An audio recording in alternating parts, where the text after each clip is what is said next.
Madam menu. Madam పాలా? కాదు madam, అది మజ్జిగ. మజ్జిగ? మీరు ఎంత మంచి వాళ్ళు, మీ అమ్మ కడుపులు చల్లగా ఉండారు, రాగానే మజ్జిగ ఇచ్చారు. ఏం కావాలి మేడం?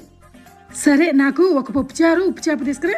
తర్వాత నేనేం చెప్తే అది నేను చెప్తూ ఉంటాను తీసుకురా, నేను చెప్తూ ఉంటాను తీసుకురా. ఈ రోజు నేను ఏమడిగితే అన్ని తెచ్చిపెట్టాను, సరేనా? ఓకే మేడం, మీకు ఏం కావాలంటే తీసుకొస్తాను. అమ్మయ్యా, ఎంతైనా పల్లెటూరు వాతావరణమే వేరుపోని. ఎంత బాగున్నాయో మజ్జిగ. నేను ఈ కొద్ది తాగే లోపల నువ్వు బాటిల్ ఖాళీ చేసినవా? వాన్నావు, ఇంకా 10 పట్టుకురా.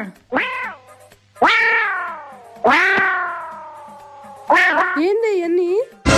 మజ్జిగ పాని ఎంత తాగితే అంత బాగుంటది. చాలా బాగున్నాయి ఇక్కడ. అన్నమేం తింటావు నువ్వు ఇవన్నీ తాగితే? నా పొట్ట చాలా పెద్దది, ఎన్ని తెచ్చినా తింటా. సర్లే సావు. మేడం నెయ్యి వేయాలా? పోయి పోయి పోయి పోయి